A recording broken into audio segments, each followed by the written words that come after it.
Hello and welcome to the Yale School of Management MBA for Executives panel to highlight the Pozen-Commonwealth Fund Fellowship in Health Equity Leadership. My name is Wendy Sung and I serve as the Assistant Dean of the MBA for Executives program. I'm joined today by Dr. Howard Foreman, Faculty Director of the Healthcare Area of Focus, Dr. Marcella Smith, Faculty Director for the Fellowship, and Dr. Cecilia Calhoun, alumna from the class of 2021 and one of our 3 inaugural fellows.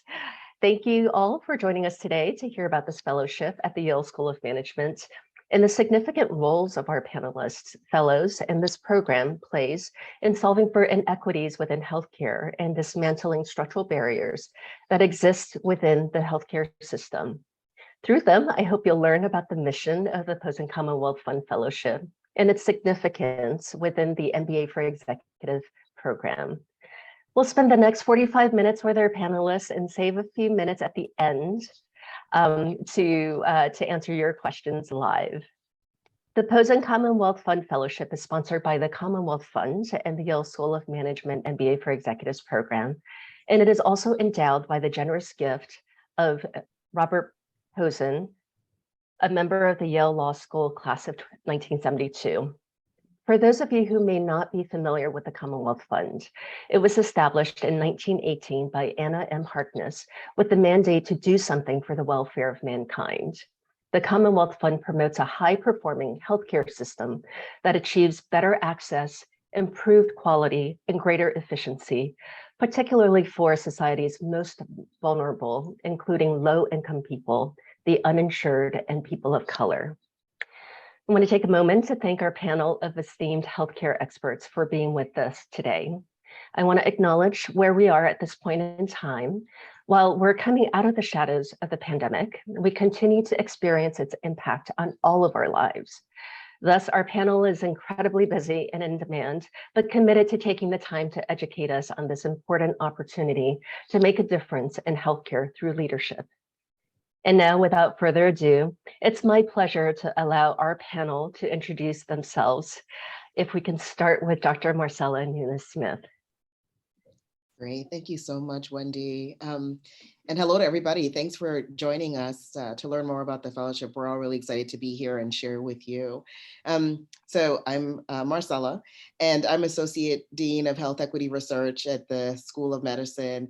Really excited to have an appointment here at the School of Management. I'm joining you from our beautiful Evans Hall right now, and over here while being a professor at the schools of medicine, public health, and also here get to serve as director of this fellowship program, which is a deep source of joy for me professionally. And I'm looking forward to providing more information about the fellowship today. Thank you. Dr. Foreman, would you go next? Sure. So first of all, welcome to all of you. And I see among the list several names that I know and so many others that I hope that we'll get to know. I am the founder of our MBA for Executives program, which we launched in 2005. I also founded our MD MBA program and I run our healthcare management program in the School of Public Health while continuing to practice radiology in the medical school and teach health policy to undergrads. I could not be more proud to be affiliated with this program and to advise the Pozen program and continue to run the healthcare track for the executive MBA program. I think one thing that we all collectively have is this amazing track record of developing leaders and helping you have the best career that you can possibly have. And we look forward to doing that for you, working with you, and doing it at the right time for you. So I'll turn it over to Cece to end the intros. Success. Okay. I'm Cece Calhoun. I'm a lifespan hematologist. I see both pediatric and adult with sickle cell disease here at Yale University School of Medicine, where I also serve as the medical director of the Adult Sickle Cell Program. I'm also core faculty at the Equity Research and Innovation Center here at Yale University that Marcella started. And as Wendy mentioned, I was in the first class of Pozen-Commonwealth Fund Fellows at Yale School of Management. Yeah. Great, thank you. Howie, you mentioned that you're the founder for the MBA for the Executives program at the Yale School of Management. Would you tell us a little bit about the historical context of the Emba program with a focus on healthcare? What was the initial inspiration? And then how did the Pozen-Commonwealth Fund Fellowship come to be at the Yale School of Management? Yeah, so, a lot of things you talk about it being serendipitous, but in this case, this is really the natural evolution. The Yale School of Management was not an MBA granting institution when it was founded. It was started off as the School of Operations and Organization Management, I think was the name. That's where SOM actually comes from. And it granted an MPPM, a Master's of Public and Private Management. Its vision from the beginning has been to train leaders to be leaders in business and society. It has always been drawn toward social enterprise and advancing social justice and the aspects of our sort of political economy that are not captured in pure capitalism or strategy. And I think we've done a great job with that if you look at the history of the 4+ decades that the school has existed. Starting in 1998, the school signed an agreement for the MD-MBA program, and that gave us an opportunity to start teaching classes that were dedicated toward healthcare. And so starting in 2001, I believe, we taught the first real healthcare class here. There had been a policy class before that time. And since that time, we've expanded the healthcare offerings to over 20 classes, if you count both the executive and the full-time program. So we've really gone in that direction all along that course. What we realize within healthcare is that we're reaching only a small population if we only have a full-time program, and we wanted to reach a lot of people who are further along in their career and who want to have the opportunity to do the MBA but can't take time off from their career to do it. And so the MBA for Executives program was initially launched as a program in 2003, and we seated the first class in 2005 and graduated in 2007. So this past year was the 15th anniversary of the graduation of the first class. And the program continued to grow over those years. And as you know, we added sustainability and asset management subsequent to that. But the core principle was training leaders in healthcare for business and society. And one piece of that was health equity, and a piece that I think a lot of people might think has been a core part of society for decades right now. But as Dr. Eunice Smith will go on about and explain, this is something that is relatively recent to the consciousness of most of healthcare, most of medicine. And we made a commitment to that before the Pozen Fellowship, that we wanted to be a program that had a health equity course, a course that would be centered on population health. And so Dr. Eunice Smith started teaching that before the Pozen program started. But the Pozen program was a natural next step from that to be able to help people actually have a career in health equity. And so we're so fortunate to have CC Calhoun be in that first class of students, because she is sort of the model of what we're looking for. Thank you so much. And Dr. Eunice Smith, you are the faculty director for the Pozen-Commonwealth Fund Fellowship. As Howie mentioned, there's so much more to what you're doing with the fellowship. Can you talk a little bit about how the fellowship is designed to support leaders in health equity, and what's the anticipated impact, or what do you want to see of this fellowship or leaders within health equity? Yeah, thanks, Wendy. And thanks, Howie. I love listening to the origin story of the program, and Howie's incredibly humble in his telling of it, and your leadership, Howie. So I never miss an opportunity publicly to say thank you. This is your vision that has been come into being here at SOM, and thanks for inviting me to be part of that origin story with you. And I will say, and it's true, and I'm actually, here in the building this week, teaching along with Howie and teaching the aforementioned course on population health and health equity, and just having a blast, right? Don't tell anybody, but it really shouldn't be this fun. But we're having a great time in the class. And I think it says a lot about SOM. I would have to to be honest, I was skeptical when we first started talking about bringing this content to, what to me was a business school, and my thinking, that the receptivity, the value alignment, none of it would be there, and never have I been happier to be so wrong. I certainly can't speak for every school, but I can speak for this one and for this school of management. And it's the perfect place to be the home to this fellowship program. So as we think about the fellowship program, with so much gratitude now to both the Commonwealth Fund, Bob Pozen, or should I say really three, because the Yale School of Management has made and continues to make substantial investments in this program. And so it's really a tripart funding mechanism to support all of the fellows. We really see this as perhaps an important stop on the journey for people who the trajectory is really clear, right? Their work is dedicated to health equity. And certainly their past, their present activities and their future activities are going to be focused on how do we make sure that everyone in our society has that same opportunity to achieve their highest potential and level of wellness and health.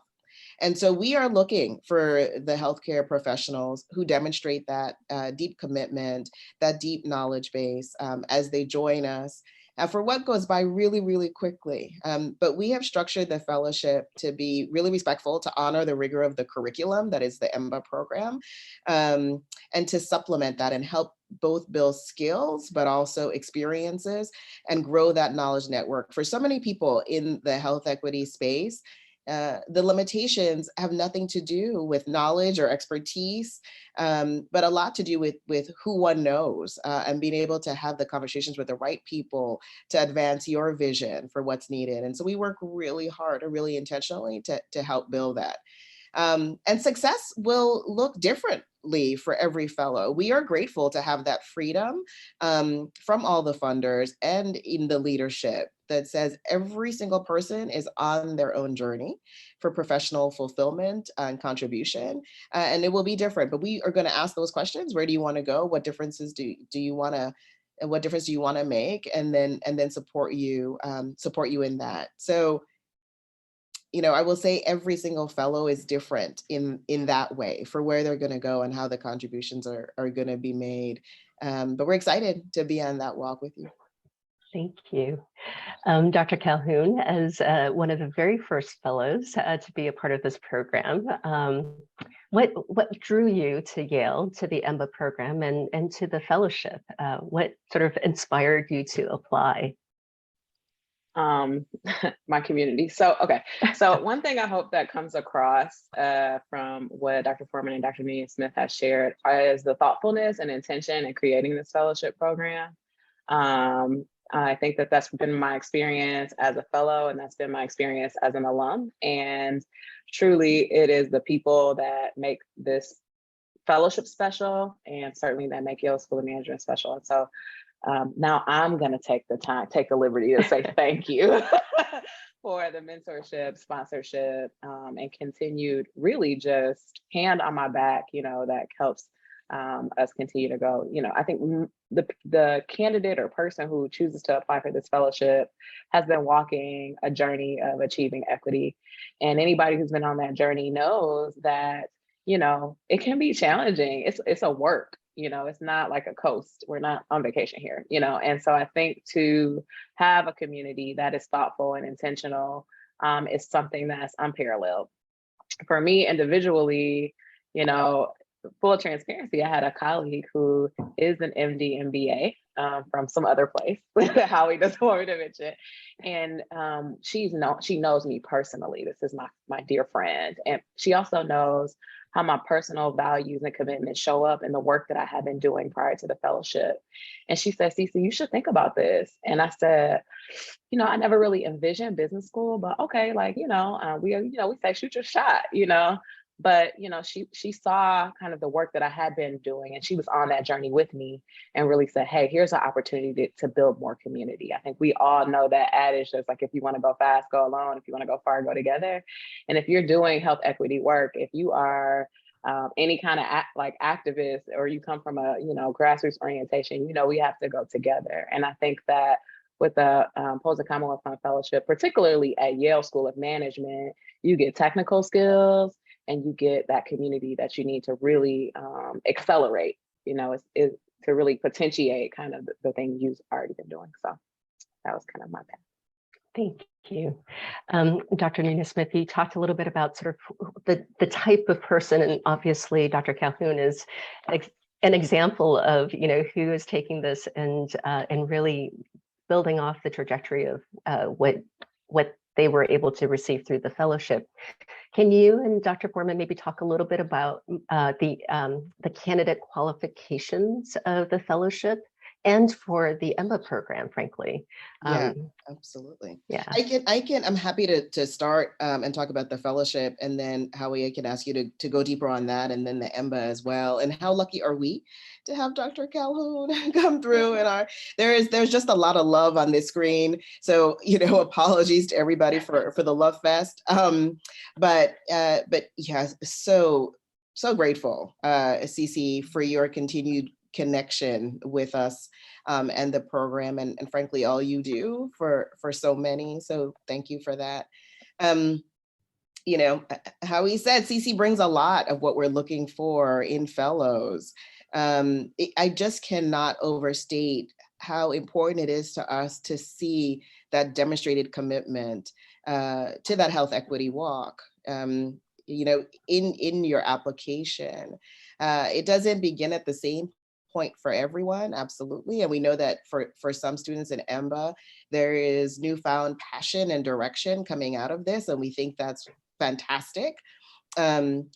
We do really look for that fellow, though, to be somebody who is coming in. I often shorthand and say it's health equity 3.0 in the fellowship. So, you are fully aware, immersed in the frameworks and the discipline.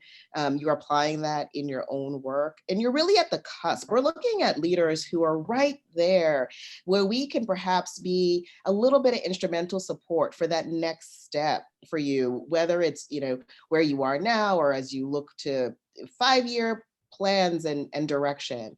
But that's really key, right? Knowing that your leadership has been in the health equity space and will likely continue to be in the health equity space is really important for us.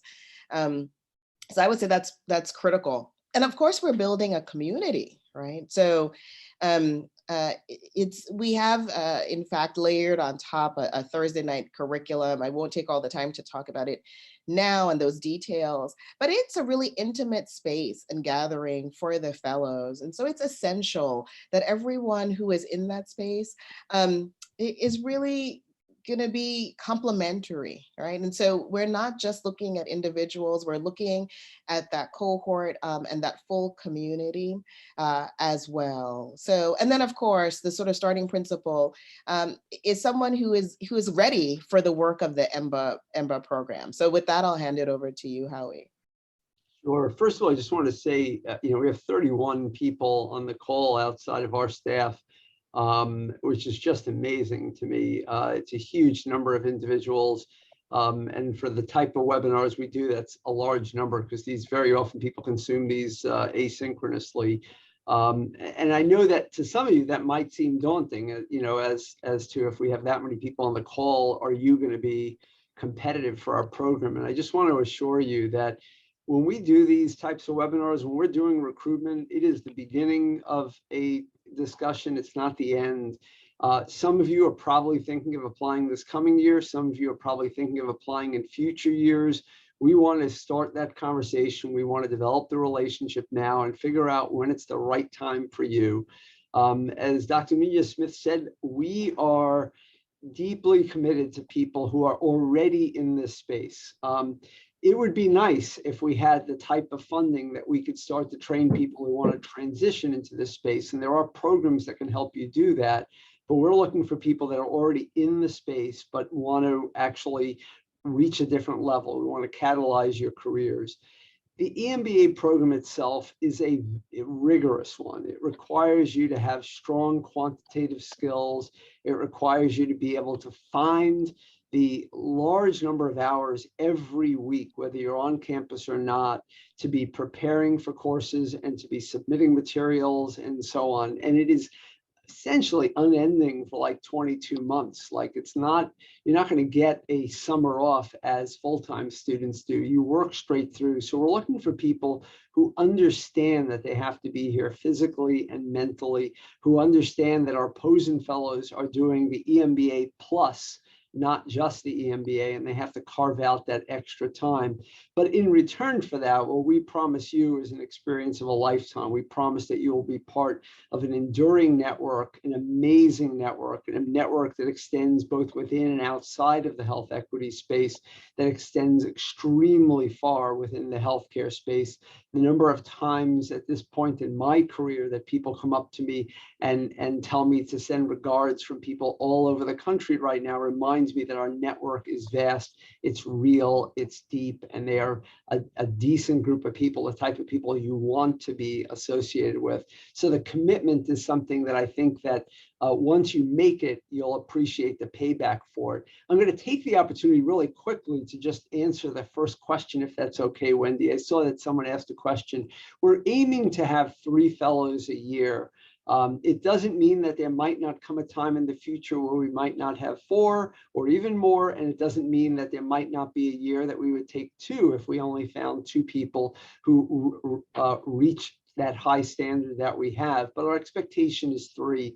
And the question is as to grants and contributions. The fellowship is essentially fully funded. The only part that is not funded is your transportation back and forth to campus, and maybe some incidental expenses associated with that. Essentially, everything else is covered. Your tuition is covered, expenses on campus, the housing are covered, and certainly a lot of meals are covered.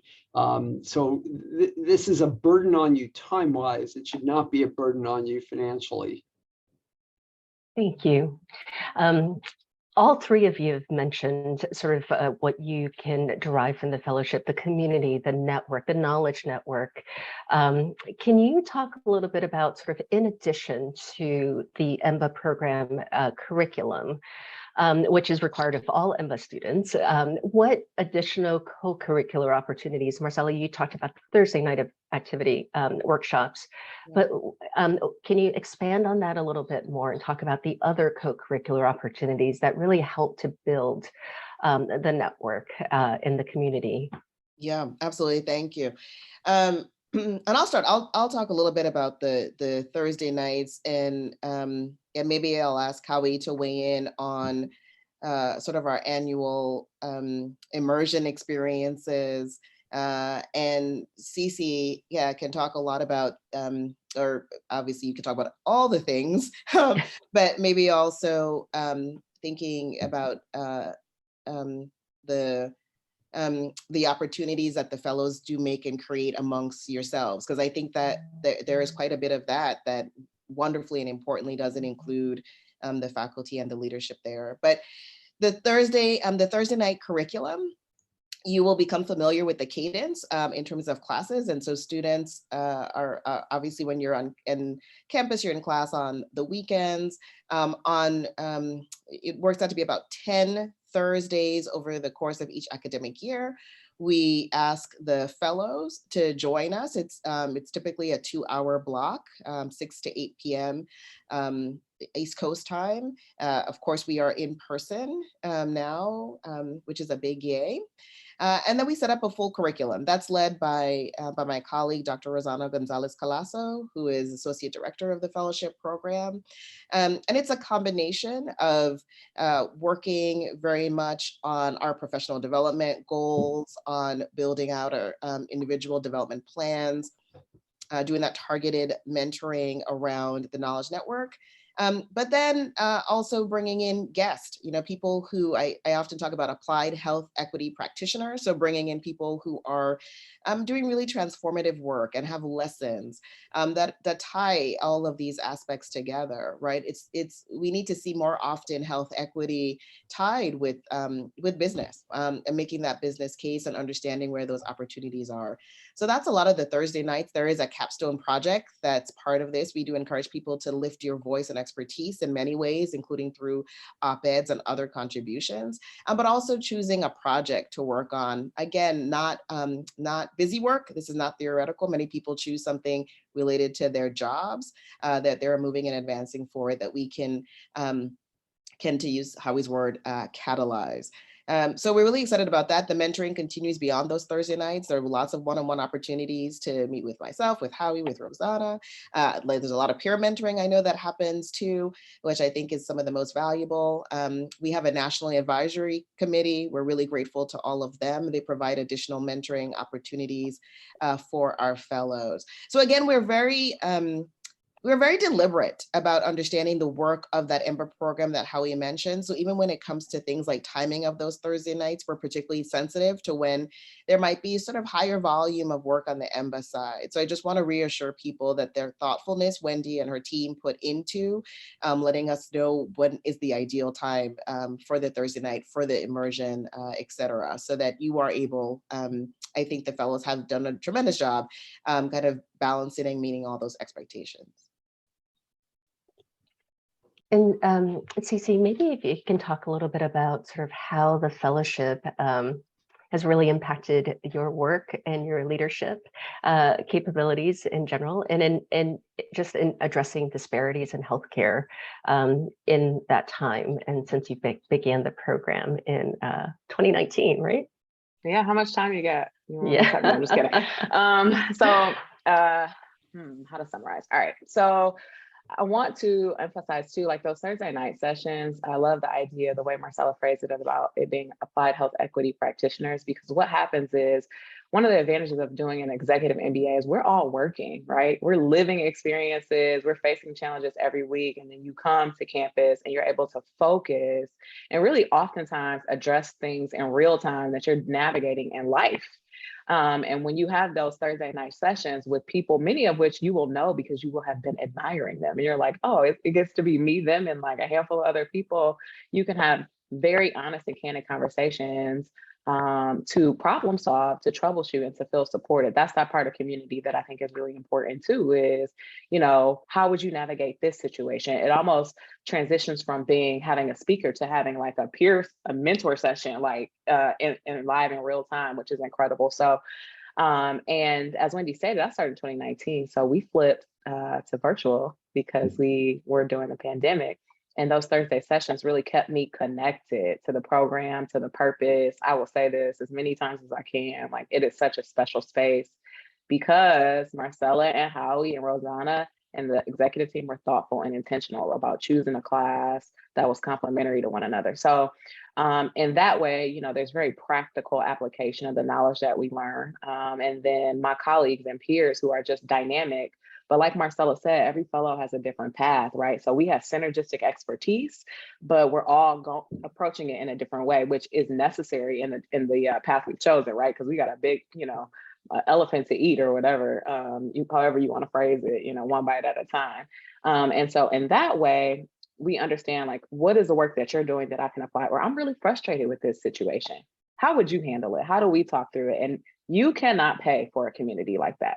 You absolutely cannot. And so, and then also understanding how to navigate, how we mentioned this, and it's absolutely true. The MBA coursework is rigorous, y'all, okay? It is a true investment, okay? And so being thoughtful about and having those conversations, if you're interested, with the leadership who's making themselves available, like what's the optimal timing? Like what's a good fit? Being able to navigate those courses with your colleagues who are on the same train in terms of the health equity lens is incredible, right? And even after I've graduated, again, this fellowship is truly a catalyst, okay? I want you guys to know that. And so you'll continue to face bigger challenges and bigger stretch assignments. And you always have that network to go back to. It is my hope that eventually I'm gonna lead the field, right? That people who are my colleagues and friends, like we're gonna be in the front. When I look at Howie and Marcella and the network that they give us access to, the people that I admire, like including them who are like doing all these big things, they're like, oh yeah, we did such and such together. And I'm like, oh, that's what's happening right now. We're meeting each other now. So I think, you know, I have some very tangible ways and instances and practical ways that I've grown as a leader through the help of my colleagues and my mentors and sponsors here on this call. But I also know that this will continue to pay dividends, not to be cliche, as I continue along the academic and career journey. We do have a question that came in about the network, but before I ask that of you, everyone on that's on the webinar, I encourage you to send in your questions, and we're happy to answer them live as we go along. So the question is about how everyone has talked about a deep network of the fellowship, and how does this extend to different regions of the United States. This person who asked the question is based out on the West Coast, and is it the same on the West Coast as it is on the East Coast? Howie's got it raised his hand. Ready to go. Howie's ready to go. He can start us off.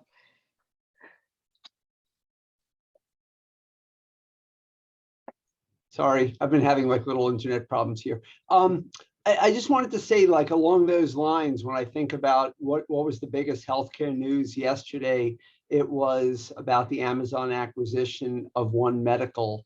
And, one of the friends of our overall program, not necessarily the EMBA program, is David Singer, who's Maverick Ventures, which is one of the original investors in One Medical. He has spoken in my classroom several times about One Medical and why it was an interesting investment for them. And it's an example of sort of where a West Coast idea is something that we're very connected to very closely. David Singer is a graduate of the Yale College, Stanford Business School, but Yale College, but feels a tremendous affiliation with the Yale School of Management at this point in his career. We have people up and down the coast on the West Coast, in Washington State, in Oregon, and obviously in California, North and South. I think we do extremely well in all regions. And by the way, all regions, like even including more rural states throughout the country, we have good relationships, partly because Yale is 321 years old at this point. Yeah, I mean, I would only, just to echo Howie, our Emba students and our fellows come from all over. We have, I feel like actually California is probably overrepresented in the fellowship program in terms of number of fellows who are making that commute and that investment. And yes, as far as the networks that we want to make sure people are exposed to, they are they are international, in fact, but certainly across the country. And so I would say that is something we think about a lot, but it happens, it does often happen by default because the networks are just really far reaching, as Howie said. I mean, Wendy, do we have a moment to talk about the immersion? Because that's another way in which the network is built, and I might hand it to Howie. Absolutely. To words there if we have time. Great. Yeah.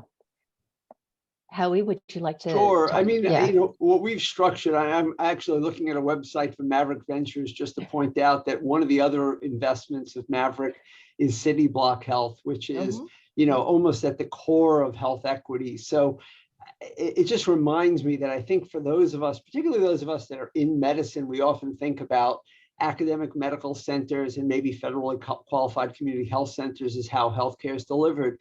But increasingly, it is both social enterprise as well as for-profit ventures like One Medical, like City Block, like Aledade, and like Oak Street, and like Iora, which was already acquired by One Medical, that advances all of this. To Marcella's point about the immersion, we've built in 2 short, quick visits, presumably one to DC and one to New Haven on alternating years. We've done them virtually during the pandemic, but we probably will return to more physical visits. But the best thing about it is not the physical location. It's the fact that we get our first and second year fellows and alums together in a room where they bond in a way that is almost like a miracle. I mean, it is like making I'm not a cook, so I can't even give you a good analogy, but it's like making a great dish where the ingredients themselves may seem great, but when you put them together, it's even better.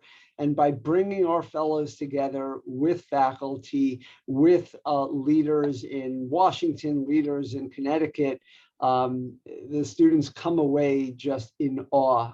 We just did that a few weeks ago.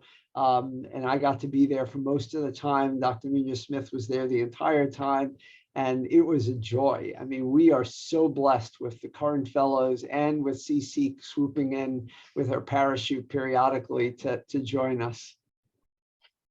Thank you. Can I just add to that immersion weekend? You know, I do think that community building piece is like the highlight for sure. I don't want to understate though the practical application of health equity and exposure that we get during that time. I think if he wanted to name drop, then he could, like the caliber of speaker that was there. And so just getting the opportunity to interface with people, for them to know you and you to know them. I think it speaks to the uniqueness and the widespread way in which we have to address healthcare inequities. And that the immersion weekend really sets the tone for that. So it's really fun. It's really great. Okay. We have another question that is around sort of the journeys of our fellows. How have other Pozen alums used their training? How did they grow in their current roles or switch roles in organizations? Maybe Marcella, if you could take that one to start. Yeah, I'm happy to start. Apologies, Yeah. I'm having internet issues as well. So, you know, for the fellows, and this is really exciting, I've said this to CC and to all the classes subsequently, we are still, this is a perfect time to be looking at the fellowship. We are still sort of new enough that we are, you know, we are looking forward, right? We're very forward looking in terms of our grads. They've just completed the program and opportunities to shape still. And but we've got a great rhythm to us about what we do. So I would say the timing is great for those who are on the webinar. You know, I think there are general statistics about people who go through the Emba and how many people look at other opportunities in the period of time immediately following completing the program. You know, where people are, or that timing, I would say, is not a metric for us in terms of success. We're looking really at what people are doing and that their work is reflecting the fact that they've gone through both the Emba and the fellowship program, and that they're exerting their leadership in that space. We also recognize, again, you know, for people who are coming into the program, they're Health Equity 3.0, so their work is already there, and it's, you know, how we can provide that instrumental support. We know this from the sibling programs Commonwealth Fund has invested in, that a lot of the kind of the attribution to an experience such as this, it's not necessarily 2 months or 6 months. We're going to have to take a longer gaze as well. I think some people looking at the Emba program generally are thinking about what they want to do with the next chapter of their life. So it's expected that some people will change and pivot as a result of this. But certainly we ask for employers to support people who are coming into the Emba program. And so folks have to have some of these conversations, I think, early on with their employers as to what they're thinking, what their commitments are. Because again, that time investment is going to be real for you. And so it will take your employer cooperation and support to make it happen. Yeah. And I would say that there are so many things, so many amazing things that our fellows do while they're in the program, as well as when they graduate, that we really want to share with everyone. So please get on into our mailing list, and we definitely push sort of all their work and what they're doing and all of these interesting things out as well. So as we get to one last question.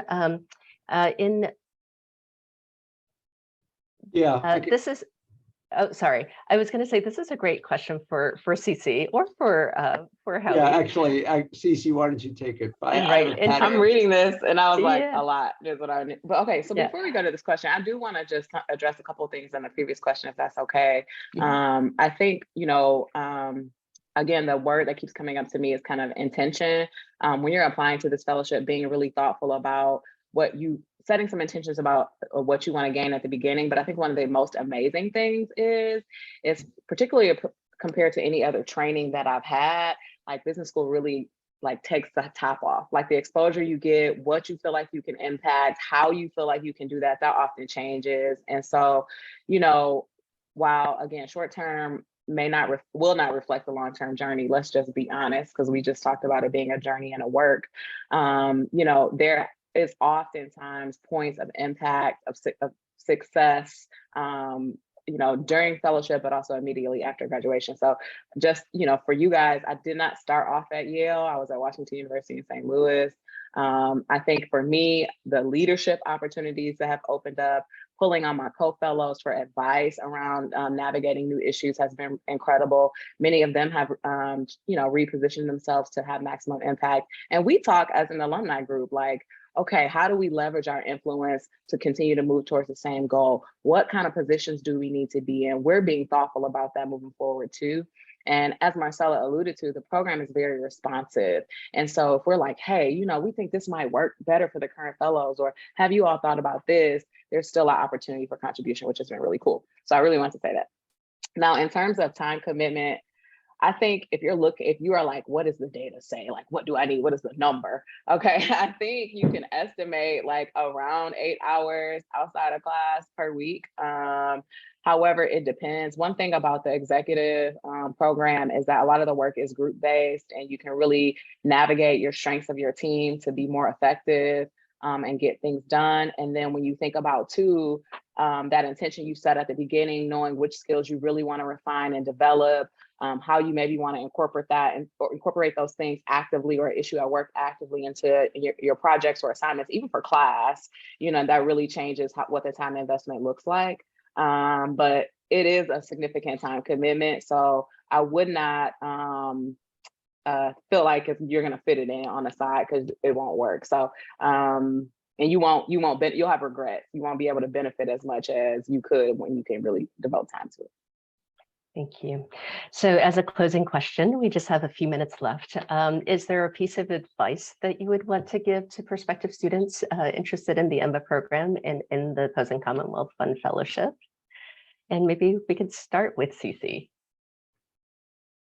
Man, I was hoping y'all would start. Okay, so I think the biggest thing is I would encourage applicants to first stop and just be a little bit reflective about their current journey and what they want for the future, and think about where they are based on the information that you've been able to ascertain from the webinar today, and think about your intentions moving forward and if it's the right time for you to apply.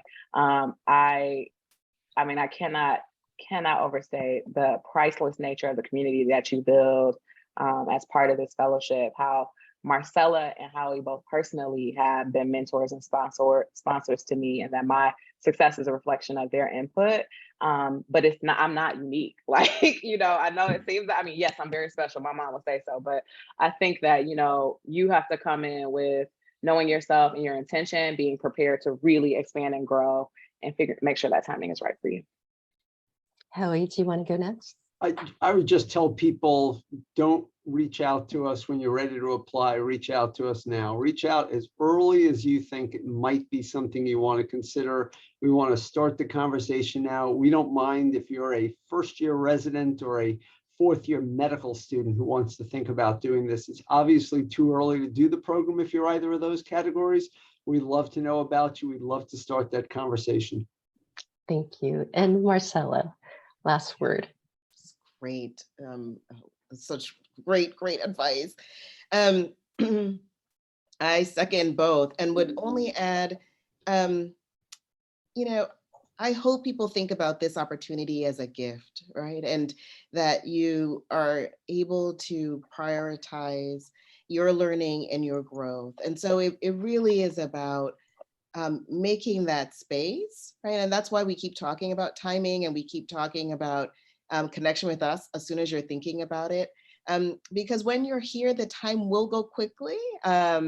And there is just so much. There is so much here at the School of Management.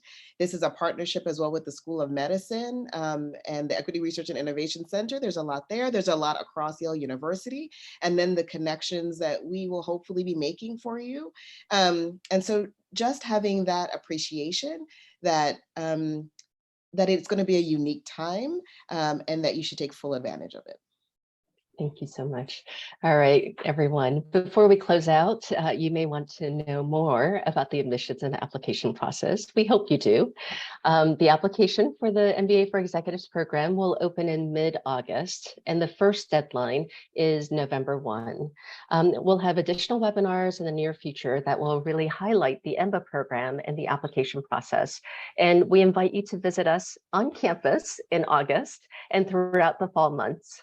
The best next step to take is really to complete a pre-assessment through our website or email us directly at emba.admissions@yale.edu.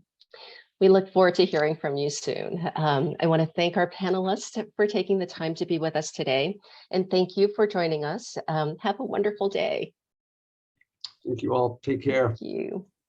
Bye.